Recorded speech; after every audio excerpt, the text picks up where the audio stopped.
the strongest boxer the world had ever known, a man who defeated giants in the ring, a legend who made champions fear his name, walked into Saddam Hussein's palace with trembling hands.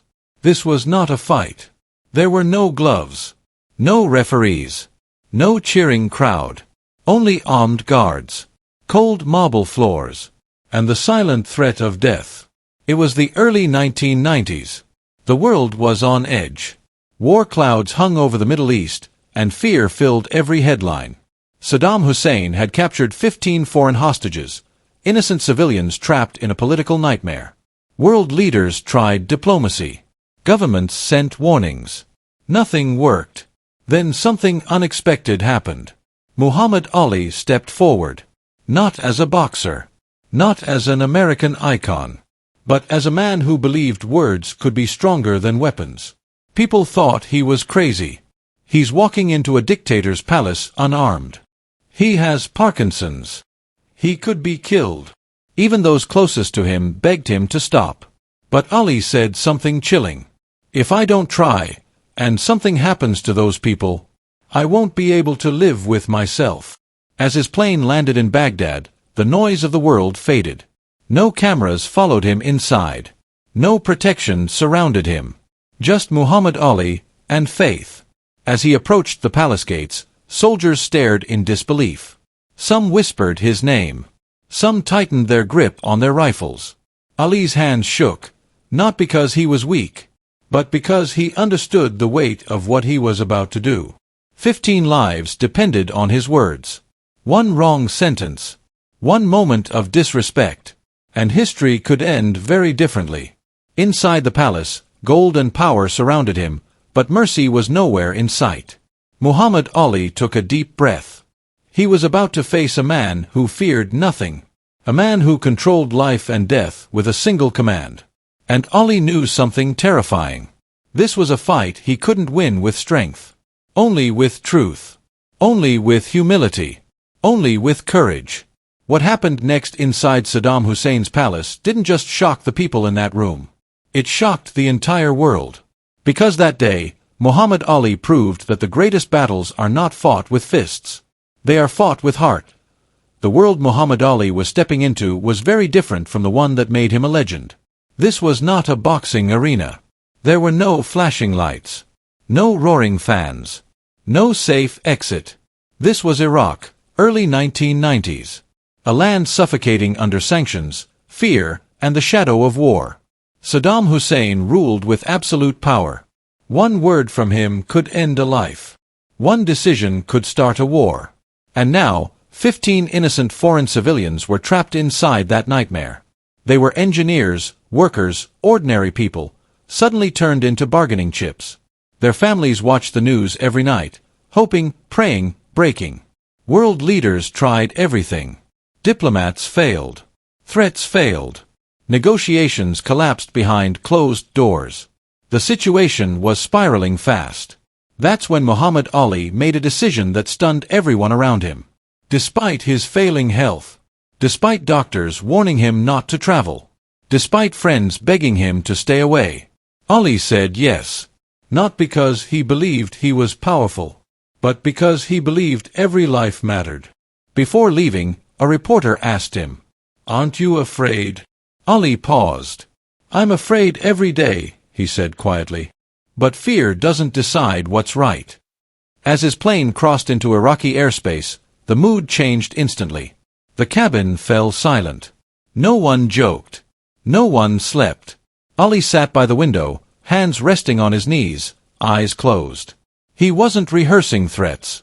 He wasn't planning demands. He was praying. When the plane landed in Baghdad, there was no welcome. No ceremony. Just armed soldiers waiting. Ali stepped down slowly. The heat was heavy. The air felt tense. As they drove through the city toward Saddam Hussein's palace, Ali saw the faces of ordinary people, tired, wary, suspicious. He knew something important in that moment. This mission was bigger than politics. Bigger than America. Bigger than headlines. This was about humanity. The palace gates appeared ahead, massive, intimidating, guarded by men trained to show no mercy. Ali's heart pounded. His hands trembled. Not from weakness, but from responsibility. Because once those gates closed behind him, there would be no turning back. Before we go inside that palace, backhand index pointing right. If you believe stories like this still matter, subscribe now. These are not just stories, they're lessons the world keeps forgetting. And comment below backhand index pointing down. Would you risk your life to save strangers? Be honest. Inside the palace, Ali was escorted through long corridors lined with gold and silence. Every footstep echoed. Every second felt heavier than the last. He was told to wait. Minutes passed. Then more minutes. No clock. No explanation. This was power, making someone feel small before even speaking. Ali sat calmly, but inside his mind raced. He knew Saddam Hussein studied psychology. He knew arrogance was dangerous. He knew one wrong tone could end everything. Finally, the doors opened. Mr. Hussein will see you now. Ali stood, straightened his jacket, took one deep breath. As he stepped forward, he made a silent promise to himself. I will not speak as a boxer. I will not speak as an American. I will speak as a man, to another man. Because sometimes, the only thing that can stop cruelty is courage wrapped in humility. And what happened next, in that room, would decide the fate of 15 lives. The doors closed behind Muhammad Ali with a sound that echoed like a final warning. This was the moment he could no longer turn back. The room was massive, high ceilings, heavy curtains, walls decorated with symbols of power and dominance. Everything in that chamber was designed to make one thing clear. Only one man mattered here. At the far end of the room sat Saddam Hussein. Calm, still, watching. His eyes studied Ali not with curiosity, but calculation. For a few seconds, no one spoke. The silence was deliberate. It was a test. Muhammad Ali stood straight, his shoulders relaxed, his hands folded gently in front of him. Inside, his heart was pounding so loudly he wondered if others could hear it. His hands trembled, but he did not try to hide it. He had faced fear before. But this fear was different. This wasn't about his life alone. 15 innocent people were depending on what he said next. Finally, Saddam Hussein leaned back and spoke. So, he said slowly, they send a boxer. There was faint amusement in his voice. Ali nodded respectfully. Yes, he replied. A boxer and a man. Saddam smiled, but it was not warm. Do you know where you are? Saddam asked. This is not America. Your fame means nothing here. Ali met his gaze. I understand, he said quietly. That's why I came alone. That answer caused a pause. Saddam hadn't expected humility. He had expected arrogance or fear. Instead, Ali showed neither. You refused to fight in Vietnam, Saddam continued. You spoke against your own government. And now you come here to speak for them. Ali shook his head gently. I'm not here for governments, he said. I'm here for people. That word, people, hung in the air. Saddam's expression hardened. People die every day, he said coldly. Why should these lives matter more than others? This was the question Ali had feared. He took a breath. They don't matter more, he said. But they don't matter less either. The guards shifted their weight. The tension thickened. Ali continued, choosing every word with care. These men are not soldiers. They are not enemies. They are fathers, sons, husbands. Keeping them will not make you stronger, but releasing them could. Saddam leaned forward. You think mercy makes a ruler strong, he asked. Mercy makes men weak. Ali did not raise his voice. I once thought strength was in fists, he said. I was wrong. That caught Saddam's attention. Ali went on. I was the strongest fighter in the world. I could hurt anyone. But the hardest thing I ever did was refuse to fight when my country demanded it. Saddam's eyes narrowed. And you lost everything for that, he said. Ali nodded. My titles. My money. Years of my life. Then you are a fool, Saddam said sharply. Ali smiled, not proudly, but peacefully. "Maybe," he said. "But I sleep at night." For the first time, Saddam did not immediately respond. He stood up. Slowly. The guards stiffened. Saddam walked toward Ali, each step deliberate. The distance between them closed. Ali could feel the weight of every eye in the room. Saddam stopped just inches away.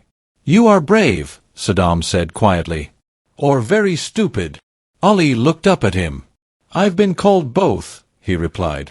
Then Saddam asked the most dangerous question of all. "Why should I listen to you?" Ali's throat tightened. This was it. He lowered his gaze slightly, not in submission, but in respect. "Because I didn't come to demand," he said. "I came to ask." Saddam waited. Ali continued, his voice steady despite the storm inside him. "You are one of the most powerful men in the world. You don't need these hostages to prove that. But if you release them, the world will see something it doesn't expect." Saddam's lips curled. "And what is that?" "A man who chose mercy when he didn't have to." The room went completely silent. No guards moved. No one breathed. Ali added one final sentence, the most dangerous one yet.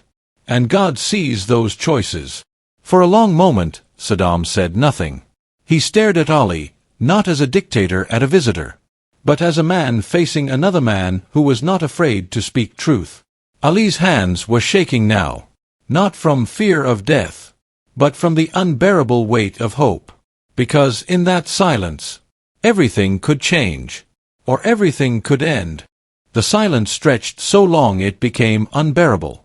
Muhammad Ali stood completely still, his eyes lowered, his hands trembling ever so slightly at his sides. He had said everything he came to say. Now, the outcome rested in the hands of a man known for mercy only toward power. Saddam Hussein turned away without a word. That movement alone sent a chill through the room. He walked slowly back toward his seat, each step echoing across the marble floor. The guards watched Ali closely, fingers resting near their weapons, ready for a command that could end this meeting in a heartbeat. Saddam sat down. And then he laughed. Not loudly, not cruelly, but in a way that carried danger. "You speak of God," Saddam said, leaning back. "Many men do, when they want something." Ali raised his head slightly. "I speak of God," he replied calmly, "because he listens, even when men do not." That answer unsettled the room. Saddam's smile faded. "You think I fear God?" he asked. Ali did not hesitate. "I think every man does," he said, "whether he admits it or not." The guards exchanged glances. No one dared interrupt. Saddam studied Ali carefully now, not as a dictator assessing a request, but as a predator evaluating something unfamiliar. "You lost your strength," Saddam said suddenly. "I've seen the footage. Your hands shake. Your voice is slow." Ali nodded. "My body is weaker," he admitted. "But my conscience is stronger." That struck deeper than Ali intended. Saddam leaned forward. "You expect me to believe that weakness is strength?" he asked sharply. Ali met his eyes. "Yes," he said simply. "Because weakness teaches humility, and humility teaches restraint." Saddam stood again, faster this time. He walked across the room, his boots clicking sharply against the floor. He stopped beside Ali and gestured toward the windows. "Look outside," Saddam said. "You see fear. You see obedience. That is strength." Ali followed his gaze. "I see people surviving," Ali replied. "And survival isn't the same as respect." For a split second, anger flashed across Saddam's face. A guard shifted. Ali felt the room tighten like a coiled spring. Then Saddam spoke again, colder now. "You Americans think respect comes from kindness," he said. "In my world, respect comes from control." Ali took a breath. "I don't represent America," he said. "I represent responsibility." Saddam turned sharply. "Responsibility to whom?" Ali's voice dropped, almost to a whisper. "To history." That word landed hard. History. The one thing no ruler could escape. Saddam returned to his seat slowly, his expression unreadable. You think history will judge me for these hostages? He asked. Ali nodded. Yes, he said. But not for keeping them. Saddam raised an eyebrow. For releasing them, Ali continued. Because power that chooses mercy is remembered longer than power that chooses fear. The room was silent again. Ali felt sweat form at the base of his neck. Every second felt like walking on glass. Saddam rested his chin on his hand.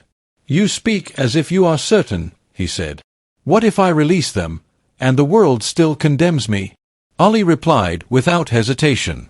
Then you'll know you did the right thing anyway. That answer caught Saddam off guard. For the first time, there was no sarcasm. No mockery. Just thought. Saddam looked away. Minutes passed. The guards remained frozen. Ali's legs ached, but he did not move. He reminded himself why he was here. 15 families. 15 lives. 15 chances at mercy. Finally, Saddam spoke again. You know, he said slowly, most men who enter this room beg. Ali said nothing. They plead, Saddam continued. They threaten. They bargain. Ali remained silent. But you, Saddam said, turning back to him, you stand here as if you've already accepted the outcome. Ali swallowed. I have, he said softly, because some things are worth more than fear. Saddam stared at him, long, hard. Then he said something that froze Ali's blood. Perhaps, Saddam said quietly, I should let you meet them. Ali's heart stopped. Meet them. Was this mercy, or another test? The guards moved toward the door. Ali felt a mix of hope and dread surge through him. Because if he met the hostages, this story was about to change forever. The door opened slowly. The sound alone felt heavier than any punch Muhammad Ali had ever taken. 2 guards stepped aside, and Ali was motioned forward. His heart pounded so loudly he was sure everyone could hear it. This was no longer a conversation between power and courage. This was proof. Ali walked down a long corridor, his steps slow, measured. Every movement mattered now. Every breath felt borrowed. At the end of the hallway, another door opened. Inside the room stood the hostages. 15 men. Thin. Exhausted. Fear etched into every face. The moment they saw Ali, confusion flickered, then recognition. One man whispered, Is that Muhammad Ali? Ali's chest tightened. These were not symbols. Not bargaining chips. They were human beings. Ali stepped closer, his voice gentle. I'm Muhammad Ali, he said. I came to talk for you.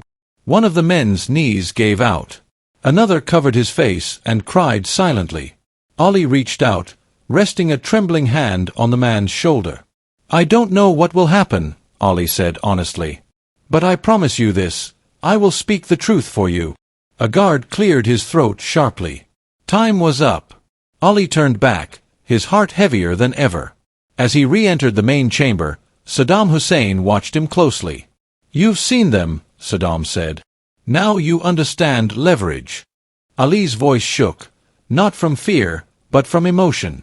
I understand lives, he replied. Saddam stood and walked toward him. You still believe mercy is strength? He asked. Ali looked him straight in the eyes. More than ever. The room went still. Then Ali did something no one expected. He bowed his head slightly, not in submission, but in humility. I'm not asking you as a ruler, Ali said. I'm asking you as a father, as a son, as a man who will one day answer for his choices. Saddam's jaw tightened. You speak boldly for someone with no power here, he said. Ali nodded.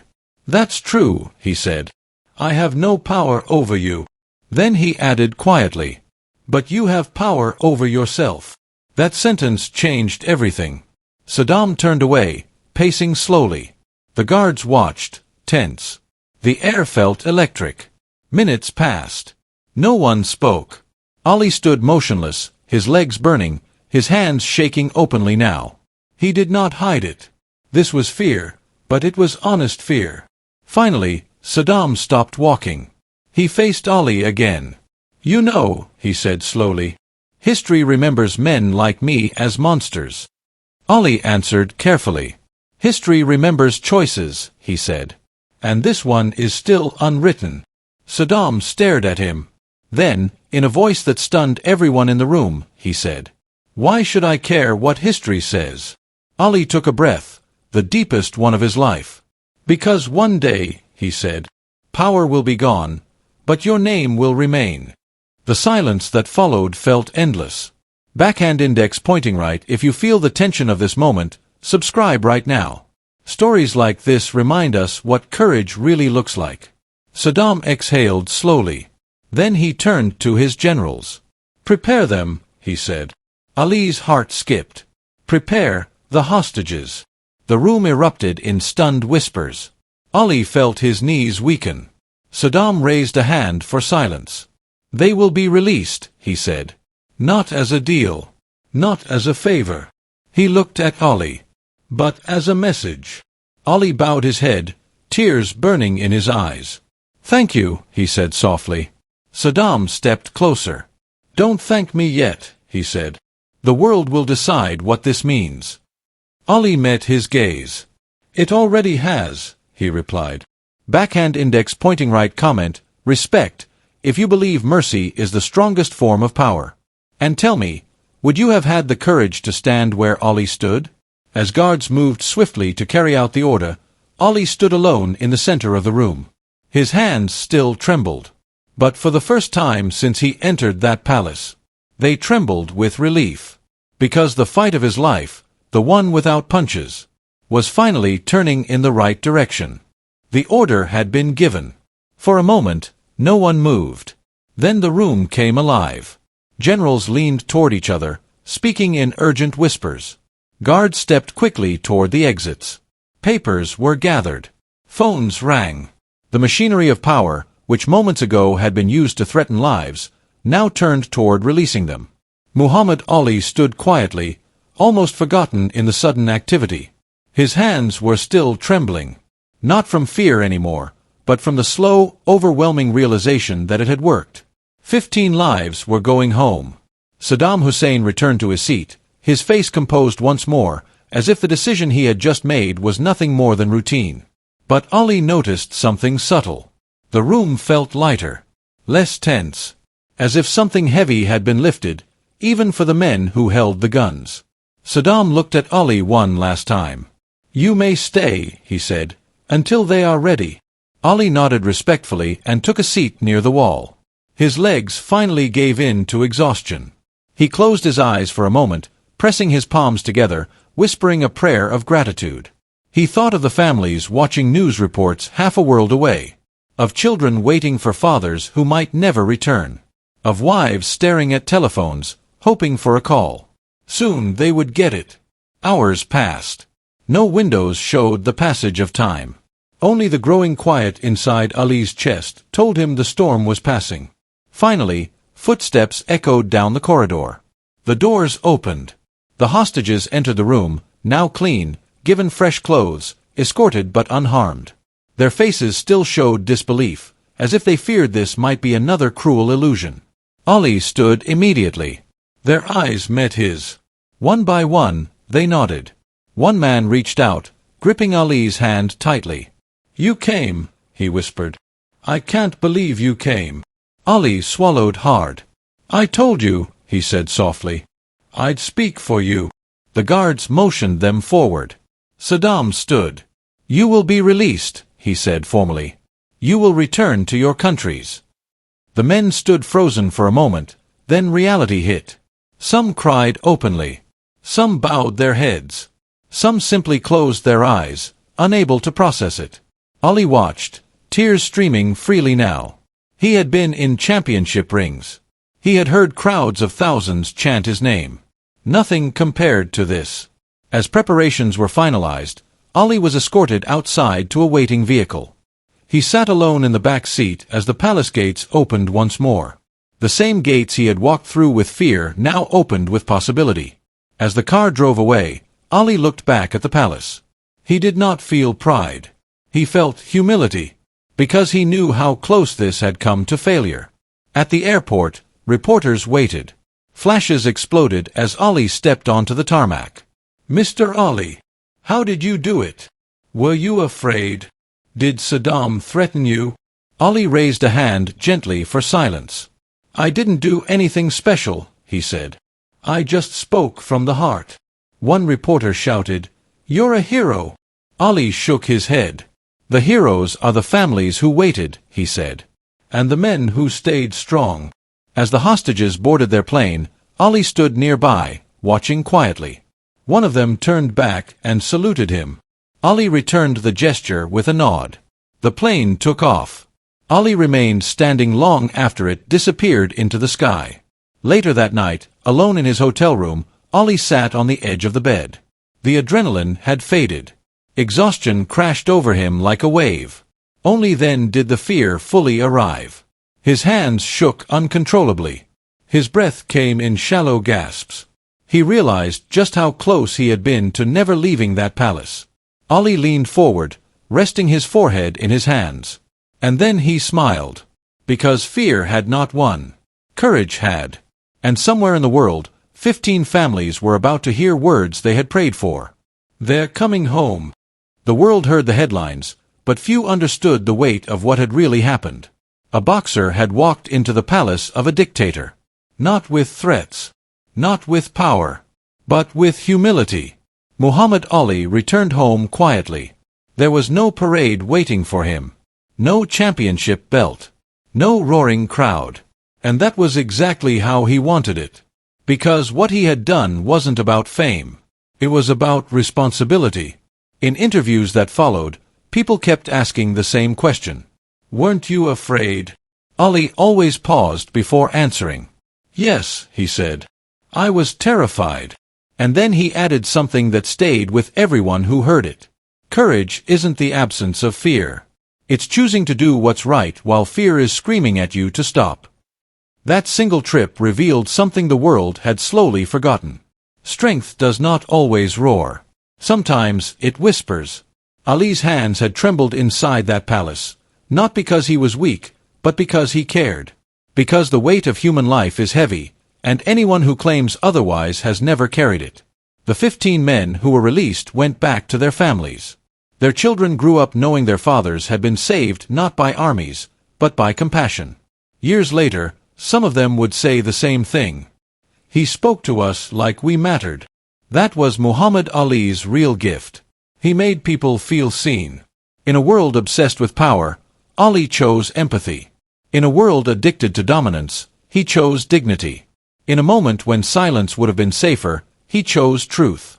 That is why this story still matters. Because every day, we are faced with smaller versions of that same choice. Do we stay quiet when someone is treated unfairly? Do we look away when respect is stripped from another human being? Do we wait for someone else to be brave first? Ali didn't. And he wasn't perfect. He didn't have all the answers. He was scared. But he stepped forward anyway. That's what separates heroes from spectators. Backhand index pointing right. If stories like this inspire you, subscribe to the channel. These aren't just stories from the past, they are reminders for today. Muhammad Ali once said, "Service to others is the rent you pay for your room here on earth." Inside Saddam Hussein's palace, he paid that rent with courage. Not punches, not fame, not force, but with heart. Backhand index pointing right. Comment ALI if you believe real strength is shown through humanity. And tell me, where are you watching from? I read every comment. Because somewhere right now, someone is trembling, not in fear, but in uncertainty, wondering whether to speak up or stay silent. This story exists to remind them. One voice can matter. One act can change lives. One moment of courage can echo through history. Muhammad Ali didn't win a title that day. He won something far greater. Respect. Humanity. Legacy. Backhand index pointing right. Subscribe for more true stories of courage, humility, and real heroes. And remember, the strongest hands in the world are not the ones that strike hardest. They are the ones that reach out when it matters most.